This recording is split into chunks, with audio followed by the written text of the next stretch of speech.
Top quality और consistent performance के लिए सिर्फ सिल्वर पंप नाम याद रखना।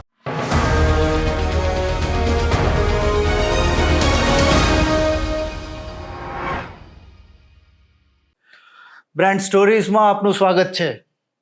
બ્રાન્ડ સ્ટોરીઝના સૌરાષ્ટ્રના સંસ્કરણમાં આજે આપણે પહોંચી ગયા છીએ રાજકોટ. રાજકોટ એટલે કાઠિયાવાડ અને ગુજરાતનો મસાલેદાર પ્રદેશ એટલે કાઠિયાવાડ. તો જો કાઠિયાવાડની સફરની શરૂઆત જો આપણે કોઈ મસાલા બ્રાન્ડથી ના કરીએ તો એ તમારી સાથે અન્યાય છે. એટલે આજે આપણે આવી ગયા છીએ રાજકોટની, ગુજરાતની અને ઇન્ડિયાની એક બહુ ફેમસ મસાલા બ્રાન્ડ હાથી મસાલા. હાથી મસાલાના ડિરેક્ટર આપણી સાથે આજે જોડાયા છે સાગરભાઈ. સાગરભાઈ, બ્રાન્ડ સ્ટોરીઝમાં આપનું ખૂબ સ્વાગત છે. થેન્ક્સ, તમે અમારા માટે થોડો સમય કાઢ્યો. સાગરભાઈ, વાર્તાની શરૂઆત મેં કહ્યું મસાલેદાર આપણે થોડી કરીએ, તો આ મસાલાની સફરની શરૂઆત ક્યારથી થઈ? શરૂઆત તો મારા અને મારા ફાધરના જન્મ પહેલાંની શરૂઆત છે.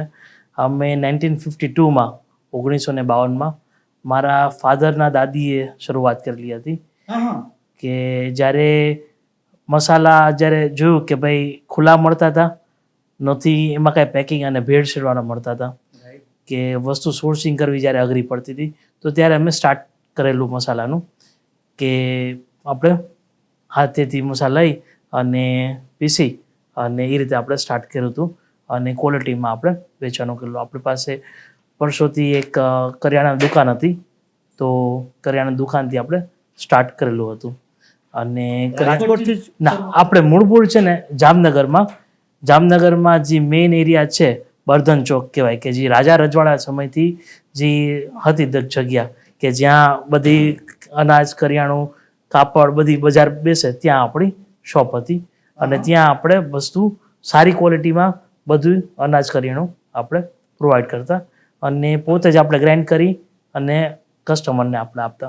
એટલે આપના દાદીએ મિત્રો 1952માં, એટલે જે વિમેન એમ્પાવરમેન્ટની હિન્દુસ્તાનમાં આજે વાત ચાલે છે, એ જામનગર જેવા ગામમાં આપણા માટે એક ખરેખર નોંધ લેવા જેવી વાત છે કે 1952ની સાલમાં ગુજરાતમાં એક એવા લેડી હતા કે જે આવો બિઝનેસ પોતાના ખંતથી ઊભો કરી શકતા હતા. અને આજે 70 વર્ષના અંતે હું ને સાગરભાઈ એ બ્રાન્ડની વાત કરીએ છીએ કે જે કોઈ લેડીએ 1952માં ચાલુ કરી હતી. એક બહુ રિમાર્કેબલ વાત કહેવાય વુમેન એમ્પાવરમેન્ટને લઈને. સાગરભાઈ, ખરેખર મને ખ્યાલ નહોતો. એક કોમન મેનનો પ્રશ્ન છે કે તમારા પરિવારનું નામ દુબલ, તો નોર્મલી એવું થાય કે બિઝનેસ ચાલુ કરીએ તો નામમાં પરિવારનું નામ ક્યાંક આવતું હોય કંપનીમાં. તમે તમારી કંપનીનું નામ ગાંધી સ્પાઇસીસ રાખ્યો છે, તો એનો પરિવાર સાથે તો શું ક્યાંય આઈડિયોલોજીકલી કંઈ કનેક્ટ છે? બહુ સારો પ્રશ્ન પૂછ્યો છે અને આ વાર અમને બી પ્રશ્ન આવતો હોય. એટલે મેઇન ગાંધી અમારી કંપની છે, એનું નામ છે ગાંધી સ્પાઇસીસ પ્રાઇવેટ લિમિટેડ. તો આ નામ પાછળનું મેઇન હેતુ એ છે હતો કે પહેલાંના સમયમાં જે અનાજ કરિયાણુંનો જે ધંધો કરતા તે લોકોને ગાંધી કહેવામાં આવતું, અને એ સમયમાં ગાંધી જ કહેવાતા કે અમને બધા ગાંધીથી જ ઓળખતા, અને એનાથી અમારી કંપનીનું નામ પડ્યું ગાંધી સ્પાઇસીસ, કેમ કે અમે ગાંધીનું જ કામ કરતા. એટલે ત્યારથી, અને પછી આપણે હવે ગાંધી જોવા જાય તો આપણા ભારતના father of the nation, Mohandas Karamchand Gandhiji છે. વાહ! એટલે ગાંધી બેવ રીતના, આને કહેવાય વેપારી, નામ બેવ રીતના વાપરી શકાય. બહુ બહુ બહુ અને એક વસ્તુ અમે બી રાખેલી છે કે જે ગાંધીજીના જે હતા પ્રિન્સિપલ્સ, જે ફિલોસોફી, એ આપણે દઈને ગયા છે. એ જ ફિલોસોફી ઉપર અમે કંપની હલાવી છીએ. ટ્રસ્ટ, ખોટું નહીં કરવું, તો એ જે કસ્ટમર સાથે બિહેવિયર, એ બધી વસ્તુ અમારી કોર વેલ્યુઝમાં આજે બી એ જ છે અને આવતા ભવિષ્યમાં બી એ જ વેલ્યુઝથી અમે વર્ક કરશી કે જે ગાંધીજી આપણે દઈને ગયા છે. તો પછી ચાલો માર્કેટિંગના સ્ટુડન્ટ તરીકે સવાલ કે ગાંધી સ્પાઇસીસ કંપનીનું નામ છે, તો હાથી બ્રાન્ડ કઈ રીતના આવ્યું? વેરી ગુડ, તમે બહુ સારો પ્રશ્ન પૂછ્યો છે. હાથી મસાલા જોવા જાય તો અમારું જે હતું કે આજથી 40 વર્ષ પહેલાં, 50 વર્ષ પહેલાં જ્યારે બ્રાન્ડના નામ હતા અને આજના બ્રાન્ડના નામ બેમાં ફરક છે. કે પહેલાંના ટાઈમમાં એક બ્રાન્ડ હતી ને, તો એ લોકોને સિમ્પલી યાદ રહી શકે, અન્ડરસ્ટેન્ડ થઈ શકે એવા હતા કે ભાઈ તમે જોશો લાલ ઘોડા, ટાઈગર બામ, એવી જ રીતે હાથી મસાલા. એટલે બધાય છે ને એ રીતે નામ કાં તો તમારા ફેમિલી નામ ઉપર હોય, કાં તો એક એવું હોય કે જેને તમને જેનાથી પ્રેમ હોય, જેની ફિલોસોફી, જેના પ્રિન્સિપલ તમને ગમતા હોય. અમે હાથી અમારા ફેમિલીમાં મારા દાદીમાં ગ્રેટ ગ્રેન્ડમધરે સિલેક્ટ કરવાનું મેઇન રીઝન એ હતું કે હાથી જ્યારે ચાલે છે તો ત્યારે ધીરેથી ચાલે છે અને જમીન બી હલી જાય છે. તમે કદાચ હાથી ચાલતો હોય ને તમે ત્યાં ઊભો હોય એવું બને તો તમે જોજો કે તમને વાઇબ્રેશન આવશે. પછી કે હાથીના જે દાંત સફેદ છે એ એની પ્યોરિટી દર્શાવે છે. અમારી પ્યોરિટી એ જ છે કે જે અમે પ્યોરિટી દર્શાવી. હાથીના કાન મોટા હોય છે કે એને બધું સંભળાતું છે. અમે માર્કેટમાં અમારી પકડ બહુ સારી છે. અમારી કસ્ટમરનો વોઇસ અમે સાંભળી છીએ, કસ્ટમરને અમે જે જોઈએ છે એ અમે આપી છીએ અને અમે એ જ બે ફિલોસોફી પર વર્ક કરી છીએ કે ભાઈ એટલે અમારું નામ અમે હાથી પર રાખ્યું કે ભાઈ આપણે એ ફિલોસોફી ઉપર આપણે વર્ક કરીશું. હું આ વસ્તુ તમારી એક બહુ એકદમ સરળ તમે શીખવી શક્યા અમારા વ્યુઅર્સને પણ કે જે જમાનામાં ઓડિયન્સ હજી એડ્યુકેટેડ ના હોય તો ત્યારે તમે એક બ્રાન્ડ નેમ રાખ્યું કે હાથી કે એ તમે રોજ તમારી આસપાસ જતા આવતા જોતા હો તો એની સાથે એક બ્રાન્ડ નેમ કોરિલેટ થઈ જાય. કોમ્પ્લિકેટેડ નામ નહોતું આપ્યું. આજનો યુગ તો માર્કેટિંગનો યુગ છે, આજનો યુગ કમ્યુનિકેશનનો યુગ છે. બ્રાન્ડ નેમથી લઈ અને કમ્યુનિકેશન સુધીની સ્ટ્રેટેજીસ હોય છે. એવામાં હાથી જે 1952થી એક નામ આપણે પસંદ કર્યું છે એની આજની રેલેવન્સ અને આજના કન્ઝ્યુમરને કઈ રીતના તમે હાથી અને મસાલા એના સુધી કમ્યુનિકેટ કરો છો? અમારી માર્કેટિંગ સ્ટ્રેટેજી વિશે તમે જે પૂછો છો તો એમાં અમારી પહેલેથી માર્કેટિંગ સ્ટ્રેટેજી બે વસ્તુ ઉપર અમારે રહી છે. એક કેચ ધેમ યંગ કે ભાઈ જે આવનારી પેઢી છે એને જે ગમે એને જે સમજાય છે એ વસ્તુ ઉપર અમારું માર્કેટિંગ કેમ્પેન થાય છે પહેલું. અને બીજું છે અમારું ઇનોવેશન કે જે બી કરવું એ ઇનોવેશન કરવું કે જેનાથી ઇમ્પેક્ટ પડે. ઇમ્પેક્ટ નથી પડતું તો આપણે એવું નથી કરતા. હવે તમે જોવા જાય તો સોશિયલ મીડિયામાં અમે માર્કેટિંગ કરી છીએ. ફેસબુક છે, ઇન્સ્ટાગ્રામ છે, યુટ્યુબ છે, તો એમાં અમે એક્ટિવ હોય છીએ. તો આજની ડેટની જે જનરેશન જે જેન ઝી કહે છે એ લોકોને જે કન્ટેન્ટ ગમે છે કે એ લોકો જે કન્ટેન્ટ સમજે છે એ જ અમારે ઇન્સ્ટાગ્રામમાં અત્યારે જોવા મળે છે. હવે થાય એવું કે ભાઈ અત્યારના ડેટમાં ઘણીવાર મારી ટીમને પૂછવું પડે કે આ પોસ્ટ તમે કરી છે તેનો મતલબ શું છે, કેમ કે હવે અમુક આપણે ન સમજાતું હોય કે શું છે. પણ એ જનરેશનને બહુ ગમે છે કોન્ટેન્ટ અને એંગેજ થાય છે એટલે એ એક હોય છે.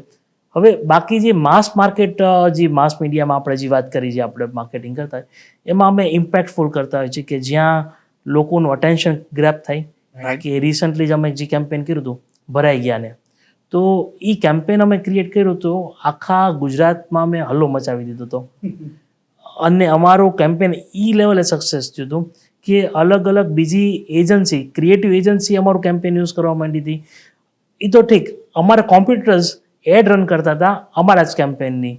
તો અમારા કોમ્પ્યુટર્સ અમારું માર્કેટિંગ કરવા માંડ્યા હતા. એટલે it was an EPIC campaign. બરોબર. અને મેઇન એ છે કે રિલેવન્સ હોવી જોઈએ અને એવું કંઈક આપવું કે જેનાથી એન્ગેજમેન્ટ થાય. અને માર્કેટિંગના બે વસ્તુ અમારા માટે હોય છે કે ભાઈ જનરલી મસાલા બ્રાન્ડ છે એ સિઝન પહેલાં માર્કેટિંગ કરતી હોય છે અને ત્યારે ઇમ્પેક્ટફુલ માર્કેટિંગ કરવાનું રહીએ કે ભાઈ લોકોને યાદ આવે અને લોકોને ખ્યાલ રહે કે ભાઈ આ વખતે અમારે હાથીના મસાલા લેવાના છે. મારો સવાલ એકચ્યુઅલી તમે જવાબ જે આપ્યો એમાંથી જ એક નેક્સ્ટ મારો સવાલ હતો કે એક સમય હતો હિન્દુસ્તાનમાં મસાલાની સિઝન આવતી. શું હજુ એ ટ્રેન્ડ બરકરાર છે? ટ્રેન્ડ જે મસાલાની સિઝનની ટ્રેન્ડની વાત કરી તો ઘણા અંશ સુધી છે ને જે એક પહેલાં છે ને એક બેલકવ બનતો અમારા માટે કે જે સિઝન હોય ત્યારના જે 3 થી 4 મહિના અમારી ફેક્ટરી ધમધોકાર ચાલતી અને જે બાકીના જે અમુક ઓફ સિઝનના જે 2 થી 3 મહિના હોય ત્યારે અમે એમ્પ્લોઈઝને કાંઈ બહુ એક્ટિવિટી ન રહેતી તો અમે નાસ્તો કરતા, ટ્રીપમાં લઈ જતા, ફરવા લઈ જતા. એ એક ટાઈમ હતો આજથી 15 વર્ષ 20 વર્ષ પહેલાંનો. પણ આજે છે ને એ જે કર્વ છે ને એ બહુ ફ્લેટન થઈ ગયો છે કે એક છે કે સિઝન ટાઈમે પીક હોય છે પણ એટલો બધો પીક નથી કે આજે એવરેજ આઉટ થઈ ગયું કેમ કે ફેમિલીઝ ન્યુક્લિયર થઈ ગયા. એક્ઝેક્ટલી. પહેલાં 40 જણા, 30 જણા, 20 જણાનું એક ફેમિલી હતું. આજે 3 જણા, 2 જણાનું, 5 જણાનું ફેમિલી થઈ ગયું છે એકી. પછી રિયલ એસ્ટેટનો ગ્રોથ થતા ભાવ એટલા વધી ગયા છે કે પહેલાં એક બેડરૂમ જેવડા કોઠાર હતા ઘરમાં. સાચી વાત છે, બહુ સાચું. કે તમે વસ્તુ સ્ટોર કરી શકતા. આજે છે ને રિયલ એસ્ટેટના ભાવ વધતા તમારી પાસે એક કબાટ જ છે કે જ્યાં તમારે બધી વસ્તુ કિચનમાં સ્ટોર કરવાની. તો એ કિચનમાં તમે મરચું ભરશો એટલું બધું તો ભાઈ બીજી વસ્તુની જગ્યા નહીં રહે. એટલે હવે લોકો સ્માર્ટ થઈ ગયા છે કે વસ્તુ ટાઈમ ટુ ટાઈમ લઈએ છે. અને પહેલાં કરતાં અત્યારે બે વસ્તુ બહુ સારી થઈ ગઈ છે. એક કે ટેકનોલોજી એટલી સારી આવી ગઈ છે કે ભાઈ તમને દર વર્ષ જ્યારે તમે મટીરિયલ જોતું હોય ત્યારે ફ્રેશ મટીરિયલ મળે છે. ક્રોપની સાયકલ સારી થઈ ગઈ છે આપણી પાસે. ઇન્ડિયામાં કોલ્ડ સ્ટોરેજીસ બહુ વધી ગયા છે કે જેનાથી અવેલેબિલિટી વધી ગઈ છે. દોસ્તો ખરેખર કેટલી સમજવા જેવી વાત છે. અને જો કોઈ એમ કહેતું હોય કે માર્કેટિંગનો વિષય એ ગૂઢ વિષય નથી, તમે વિચાર કરો કે અર્બન ઇન્ડિયા અથવા સેમી અર્બન ઇન્ડિયામાં ઘરોની સાઇઝ નાની થવા માંડી. જે જગ્યાએ વારના ભાવ બોલાતા હતા ત્યાં સ્ક્વેર ફૂટના ભાવ બોલાવા માંડ્યા. એમાં કોઠાર જતો રહ્યો. કોઠાર એટલે કાઠિયાવાડી ભાષામાં જેને કોઠાર કહેવાય, બેઝિકલી કિચનનો સ્ટોરેજ. કિચનનો સ્ટોરેજ એરિયા અર્બન હાઉસિંગમાંથી ફ્લેટ્સમાંથી જતો રહ્યો. અને એના હિસાબે જે લાર્જ કન્ઝમ્પશન થતું હતું મસાલાઝનું, જેના માટે એન્યુઅલ કન્ઝમ્પશન થતું હતું, સિઝન વાઇઝ લોકો ખરીદતા હતા, એ તમે વિચાર કરો એ બ્રેકડાઉન થયું અને હવે મંથલી કન્ઝમ્પશન પર આવ્યા. જેના હિસાબે આજે એક બ્રાન્ડ જે આખા મોટા પેક્સ વેચતું હતું એની બદલે સેશે સાઇઝમાં આવી ગયા કે નાના પેક્સમાં આવી ગયા.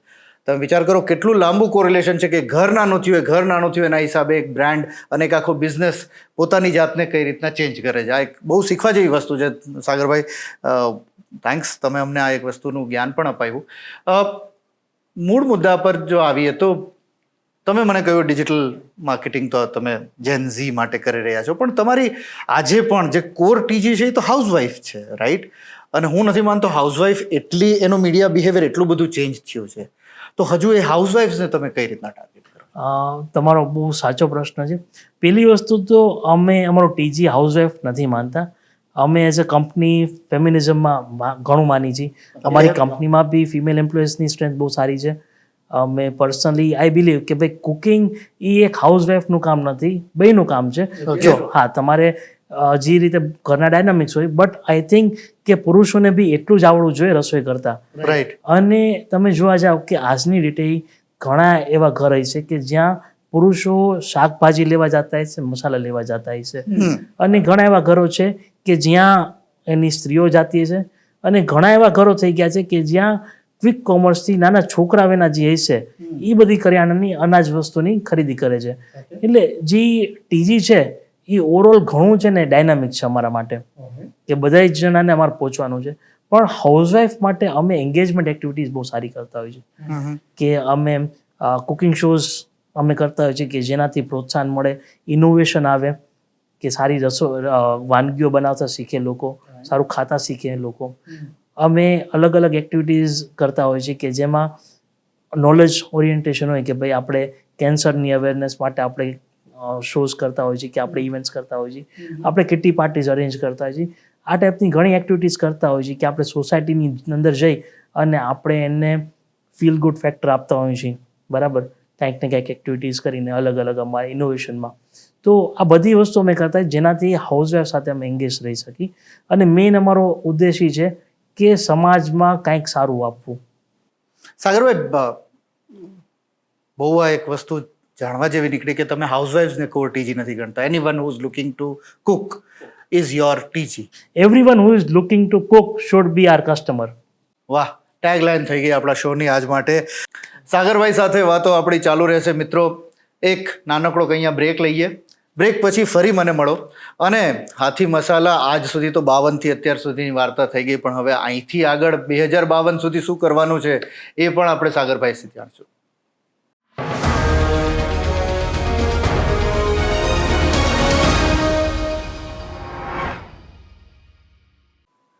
બ્રેક બાદ આપ સૌનું ફરી સ્વાગત છે. સાગરભાઈ પાસે હવે જાણીએ કે 2025થી 2052, 27 વર્ષ જ્યારે 100 વર્ષ પૂરા થશે હાથી મસાલા. આ શું છે, નરેન્દ્રભાઈ આપણને આવું બધું શીખવી દીધું છે હે ને, ઇન્ડિયા એટ 100 2047. તો આજે હું એમ પૂછું કે હાથી મસાલા એટ 100 2052 શું વિઝન હશે? એના માટે પહેલાં હું તમને મારી કોર બિલીફ આપું કે અમારી હાથી મસાલાની કોર બિલીફ એક રહી છે ઇનોવેશન. કે સ્પાઇસીસ મસાલા ઇન્ડસ્ટ્રીમાં હું એમ કહી શકું કે ભાઈ અમે સૌથી ઇનોવેટિવ કંપની છીએ. અમે 1999માં આખા ભારતમાં પહેલી કંપની હતી કે જેની પાસે ઇન હાઉસ કોલ્ડ સ્ટોરેજ હોય. ઓકે, બરાબર. તો અમારે એટલે આપણું પોતાનું કોલ્ડ સ્ટોરેજ, પોતાનું કોલ્ડ સ્ટોરેજ જેના તમે મરચા ખરીદો અને પછી અહીંયા જ સ્ટોરેજ રાખો આખા વર્ષનું. ખાલી મરચા નહીં, અન્ય દરેક મસાલા દરેક વસ્તુ અમે કોલ્ડ સ્ટોરેજમાં રાખી કે જેનાથી પ્રોડક્ટ ખરાબ ન થાય અથવા એનું ડિગ્રેડેશન ન થાય. આજે કોઈ બી મસાલા છે, થોડુંક ટેકનિકલ વાત કરીશ કેમ કે અમે ટેકનિકલી બી ઇમોશનલ અમે પ્રોડક્ટ અમારી ઇમોશનલ છે પણ અમે પ્રોડક્ટ અમારા ટેકનિકલ અમે જોતા હોઈએ. તો પ્રોડક્ટ જે છે કે તમે એમ્બિયન્ટ ટેમ્પરેચર એટલે બારે રાખશી તો એની અંદરનું જે તેલ તત્વ છે, જે ઓઇલ તત્વ એ વોલેટાઇલ હોય કે એ ઉડવા માંડે. જેવી રીતે પેટ્રોલ ઉડે એવી જ રીતે તેલ બી એનું ઉડવાનું છે. તો જે એ ન થાય એના માટે અમે કોલ્ડ સ્ટોરેજનું ઇનોવેશન કર્યું. ઓકે, પહેલી કંપની હતી. પછી અમે 2012ની સાલમાં અમે આખા ઇન્ડિયામાં પહેલી મોટી ક્રાયોજેનિક ગ્રાઇન્ડિંગ ફેસિલિટી ઊભી કરી કે જેમાં આપણે જ્યાં ગ્રાઇન્ડિંગ થાય છે ત્યારે ઘર્ષણ થતું હોય કે તમે કદાચ ઘરે મિક્સર બ્લેન્ડરમાં તમે વસ્તુ કંઈક ગ્રાઇન્ડ કરશો તો જ્યારે ગ્રાઇન્ડિંગ ખતમ થશે તમે જોશો તો એકદમ ગરમ થઈ ગયું હોય. રાઈટ. જ્યારે વસ્તુ ગરમ થાય છે ત્યારે પાછા એના તત્વો જે છે, એના વિટામિન્સ છે, એના ઓઇલ કન્ટેન્ટ છે, બરાબર, એની અંદર માઇક્રોન્યુટ્રિયન્ટ્સ છે, એ બધા બર્નઆઉટ થઈ જતા છે, ઇવોપરેટ થઈ જતા છે. તો એના માટે અમે જોઈ અને ક્રાયોજેનિક ગ્રાઇન્ડિંગ કર્યું કે જે લિક્વિડ નાઇટ્રોજનની મદદથી -150 ડિગ્રીએ પ્રોડક્ટને લઈ જાય છે. મરચું હોય, હળદર હોય, ધાણા હોય, જીરું હોય કે પછી એટલે એની જે ન્યુટ્રિશનલ કોન્ટેન્ટ છે એ અકબંધ રહે. એબ્સોલ્યુટલી. વાવ. તો એ અમારું કરવાનું કારણ હતું કે ભાઈ અમે એક બહુ સિમ્પલ ફિલોસોફી બિલીવ કરી છે, લેસ ઇઝ મોર, કે ભાઈ ઓછામાં વધુ મળવું જોઈએ. તો અમે 2012માં ઇનોવેશન કર્યું. પછી રિસન્ટલી અમે 2018માં આપણે જર્મનીથી એક એનઆર ટેકનોલોજી લઈ આવ્યા, નિયર ઇન્ફ્રારેડ સ્પેક્ટ્રોસ્કોપી, કે જે ઇન્ડિયામાં આપણે પહેલી કંપની છીએ કે જે આ વસ્તુ સ્પાઇસીસ માટે લઈ આવે કે યુઝ કરતા હોય. કે એમાં આપણે 1 મિનિટની અંદર તમે મરચું મૂકશો તો મરચાંનું કેટલી નેચરલ કલર છે એ આપી દેશે, એની નેચરલી તીખાશ કેટલી છે એ આપી દેશે, એની અંદર મોઇશ્ચર કેટલું છે કે પાણીનો ભાગ કેટલો છે, એની અંદર એશ કેટલી છે એ બી આપી દેશે. ઓકે. તો એનાથી અમારું ક્વોલિટી કંટ્રોલ એકદમ સ્ટ્રિક્ટ થઈ ગયો અને એકદમ કે ભાઈ તમે આજથી 10 વર્ષ પહેલા અને આજથી 20 વર્ષ પછી તમે અમારી પ્રોડક્ટમાં સેમ કલર વેલ્યુ, સેમ તીખાશ, સેમ ટેસ્ટ તમને મળશે. અને આ બધી વસ્તુ અમે માપીને કરી છે, અંદાજે નહીં, અટકળે નહીં, બહુ સાયન્ટિફિક વેમાં અમે વર્ક કરી છીએ. પછી બીજું જોવા જાય તો અમે પાછું ઇન્ડિયામાં અમે one of the first companies હતા કે જેને મરચામાંથી જે મરચા આખા આવે તો એ ફાર્મમાંથી આવવાના છે, ખેડૂત લઈ આવવાના છે. તો ખેતરમાં ડસ્ટ હોવાની, પથ્થર હોવાના, બધી વસ્તુ હોવાની. તો બધી વસ્તુ અમે જે આવે એમાં ડસ્ટ હોવાની જ છે. અને ડસ્ટ એટલે એશ, અને આપણે એશ છે એ એશ આપણે કન્ઝ્યુમ કરવાના છીએ, લેટ છે, બરાબર, થોડીક વધારે, તો પથરી થવાના ચાન્સીસ છે, આપણા બોડીમાં ઇન્ફેક્શન થવાના ચાન્સીસ છે, અને એ આપણા શરીર માટે હાર્મફુલ છે. તો અમે એવી સિસ્ટમ ટેકનોલોજી બેસાડી છે કે જેમાં દરેક વસ્તુ ઉપર આપણે હાથેથી ક્લીન કરીને એ જ ટાઈપનું ક્લિનિંગ થાય કે એમાં નાનામાં નાની રજ નીકળી જાય, એના અંદરના નાની મોટી સ્ટોન્સ હોય બધું નીકળી જાય, એટલે તમને પ્યોર પ્રોડક્ટ મળે. ઓકે. જેનાથી અન્ય બ્રાન્ડ્સ કરતાં અમારું એશ કન્ટેન્ટ ઓછું છે અને વળતર વધારે મળે. ઓકે. તો આ હતા થોડા ઘણા ઇનોવેશન્સ અમે જે અત્યાર સુધી કર્યા છે. હવે ફ્યુચરમાં અમારો પ્લાન એ છે કે અમારી જે પ્રોડક્ટ છે એ પ્રોડક્ટ લાઈન અમે મોટું કરી, બરાબર, કે જેનાથી અમને જે અમારા કન્ઝ્યુમરને છે નવી વસ્તુ જોતી હોય છે. જેમ કે અત્યારે ટ્રેન્ડ જોવા જાય તો છેલ્લા 5-6 વર્ષથી આપણે જોઈએ છીએ કે મિલેનિયલ્સને મસાલામાં એ લોકોને બહારના વિદેશી ટેસ્ટ જોતા હોય છે, મેક્સિકન ટેસ્ટ જોતો હોય છે, ઇટાલિયન ટેસ્ટ જોતો હોય છે, ચાઇનીઝ ટેસ્ટ જોતો હોય છે. તો એ બધા ટેસ્ટને બી અમે ઇન્ટિગ્રેટ કરી છીએ. એ ટાઈપના હબ્સ અમે લઈ આવી છીએ. અત્યારે અમે ઇન્ડિયામાં બહુ સારા લેવલે અમે હબ્સમાં ડીલ કરી છીએ, પાર્સલે, ઓરિગાનો, બઝીલ, એ બધુંમાં બી આપણે કરી છીએ.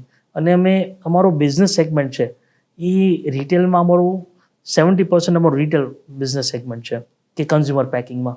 બાકીનો જે બિઝનેસ સેગમેન્ટ છે એમાં અમે એક્સપોર્ટ્સ કરતા હોઈએ છીએ. અમે B2B કંપનીઝ જેમ કે જે સ્નેક ફૂડ, નમકીન બનાવતી કંપની હોય એમાં બી સપ્લાય કરી છે. અને ઇન્ડિયાની ટોપ 20 જે સ્નેક ફૂડ કંપની છે એ બધી કંપનીઝને અમે સપ્લાય કરી છે આજની ડેટે. તો એ બી અમારા માટે બહુ મોટો પોર્શન હોય છે. ઓકે. B2C, B2B એ તમે વાત કરી ખ્યાલ, બટ હજુ મારો જે મૂળ કે તમે પાર્ટલી જવાબ આપ્યો કે પ્રોડક્ટ એક્સટેન્શન કરીશું, બધું હાથીના બ્રાન્ડમાં જ કરીએ કે નવી કોઈ બ્રાન્ડ લોન્ચ કરીએ કે એવું વિઝન કરું? એવું વિઝન છે. ટૂંક સમયમાં અમે એક સારો એવો માર્કેટમાં એક સરપ્રાઈઝ આપવાના છીએ શું વાત છે! કે અમને એવું લાગે છે કે ક્યાંક અમારે એવી કંઈક ગ્રોથ કરવાનો છે, કેમ કે અત્યારે તમે જોતા હોય કે બધા વાત કરતા ક્વોન્ટમ ગ્રોથ, લિનિયર ગ્રોથ નહીં, અમારે ક્વોન્ટમ ગ્રોથ કરવો છે. તો અમે અત્યારે ફોકસ કરી છીએ કે ક્વોન્ટમ ગ્રોથ કરવા માટે અમારી આખી સ્ટ્રેટેજીસ બનાવેલી છે, જે આવતા 4 થી 5 વર્ષમાં અમે રોલ આઉટ કરી. વાવ, બહુ સરસ કહેવાય. હું મારો એકચ્યુઅલી સવાલ એ જ દિશામાં હતો અને તમે જવાબ પણ એ આપ્યો. એક નાનો માર્કેટિંગનો સવાલ. કોમોડિટી બિઝનેસ છે, મરચું છે, ધાણા જીરું છે, રાઈટ? અને બહુ સાચું કહીએ તો જો કોઈને જ્ઞાન ના હોય તો પેક બધાને ખોલી નાખો તો કયું રામદેવ ને કયું હાથી એ ખબર ના પડે એકવાર જો એમને ઓપન કરી દો. એવામાં બધા બ્રાન્ડ્સ હવે ધીમે ધીમે સેલિબ્રિટીઝ લેવા માંડ્યા છે, બરોબર? જુદી જુદી બ્રાન્ડે નવા કોઈ કે ક્રિકેટર લીધા, કોઈ કે ફિલ્મ સ્ટાર્સ લીધા. આપણે કોઈ બ્રાન્ડ સેલિબ્રિટી કોઈ એવી કોઈ લેવાનું કે જે આપણા માટે બ્રાન્ડ એમ્બેસેડરનું કામ કરે એવું? તમે જે પ્રશ્ન પૂછ્યો છે બહુ સારો પ્રશ્ન પૂછ્યો. પહેલા તો હું તમે જે પહેલા 2 સ્ટેટમેન્ટ આપ્યા એ જે પ્રશ્ન જે પહેલા તમે જે 2 પ્રશ્ન જે પહેલા એમાં વાત તમને કરું કે એક કે અમે છેલ્લા 50 વર્ષોથી અમે મહેનત કરી છે કે અમે જે કોમોડિટી છે એને ડીકોમોડિટાઇઝ કરેલું છે. કે આજે કાશ્મીરી મરચું છે, તો કાશ્મીરી મરચું અન્ય બધી બ્રાન્ડનો તમે મૂકી દો અને મારો મૂકી દો, તમને ફરક દેખાશે. ઓકે, તમે પેકેટમાંથી કાઢશો તો બી તમે કહી દેશો કે આ હાથીનું છે અને આ બાકી બધું છે. ઓકે. એટલે અમે બહુ મહેનતથી અમે ડીકોમોડિટાઇઝ કરેલું છે અને એ જ અમારો માર્કેટનો ઉદ્દેશ છે, બરાબર? કે કોમોડિટીમાં ડીકોમોડિટાઇઝ કેમ થવું. આથી થોડાક ટાઈમ પહેલા મને એક બુક રેફર કરેલી હતી મારા એક મિત્રે, blue ocean strategy. Very true. તો એ બુક મેં વાંચ્યા બાદ મને ખ્યાલ આવ્યું કે ભાઈ આપણે શું કરવું જોઈએ. તો એ ઉપર અમે જે હજી વધારે મહેનત કરી છે, અમારી બધી પ્રોડક્ટને અમે ડીકોમોડિટાઇઝ કરી લઈ અને અમારો એક ઓબ્જેક્ટિવ છે, એ ઓબ્જેક્ટિવ ફૂલફિલ થાય એના પછી અમે બ્રાન્ડ એન્ડોર્સમેન્ટ્સ અત્યારે કરવાના છીએ. અત્યારે ઓલરેડી અમારી ડિસ્કશન ચાલે છે, અમુક વસ્તુ પાઇપલાઇનમાં છે અને સૂન ટુ બી અમે બ્રાન્ડ એન્ડોર્સમેન્ટ કરવાના છીએ સેલિબ્રિટી સાથે, જેનાથી અમે જે તમે કીધું કે ક્વોન્ટમ ગ્રોથ કરવો છે, એની બ્રાન્ડ એન્ડોર્સમેન્ટ અને સેલિબ્રિટી સાથે એ કરવાનું પ્લાનિંગમાં છે. વાહ મિત્રો, જેમને ધ્યાન હશે red ocean blue ocean strategy, અમુક લોકોએ જેમણે તાજેતરમાં MBA કર્યું હશે એમણે તો આ પુસ્તક આમે તે એકેડેમિકલી પણ વાંચી હશે. બહુ ઇન્ટરેસ્ટિંગ પુસ્તક છે. મારા વ્યુઅર્સને હું રિક્વેસ્ટ કરીશ આ પુસ્તક જરૂર વાંચજો. સાગરભાઈ, એક પુસ્તકમાંથી જ્ઞાન લઈ અને એને આટલી સરસ રીતના ઇમ્પ્લિમેન્ટ કરવું, તમે વિચાર કરો, હજારો મીલ દૂર લખાયેલી પુસ્તક છે અને રાજકોટ જેવા ગામમાં કોઈ વ્યક્તિ એમાંથી ઇન્સ્પિરેશન લઈ. મીડિયા જેને કહેવાય, આ એની ઇફેક્ટિવનેસ છે કે કોઈકે વિચાર્યું, લખ્યું, કોઈકે વાંચ્યું અને એનું ઇમ્પ્લિમેન્ટેશન થયું. Great, great stuff sir. અને બીજું કે અમારી ઓફિસમાં એક આખી લાઇબ્રેરી છે બુક્સની, માર્કેટિંગ માટે, સેલ્સ માટે, સ્ટ્રેટેજી માટે, બધી અલગ અલગ અમે બુક્સ રાખેલી છે ફિનાન્સ માટે. તો દરેક અમારી ટીમમાં જે મેમ્બર છે, અમે એમ્પ્લોય નથી કરતા, અમે ટીમ કહીએ છીએ, ટીમ મેમ્બર દરેકને છે ને બુક વાંચવાનું એક અમે આપી છીએ. જે લોકો વાંચે એને વેરી ગુડ, અમુક લોકો હોય કે જે ન વાંચવું હોય તો એ લોકોને ગ્રોથ નથી મળતો. પણ જે લોકો અમે બુક્સ કન્ટિન્યુઅસલી અમે વર્ક કરતા હોઈએ છીએ, જેનાથી અમે ઘણું શીખતા હોઈએ છીએ અને એમાંથી જ અમારું ઇનોવેશન આવતું હોય છે.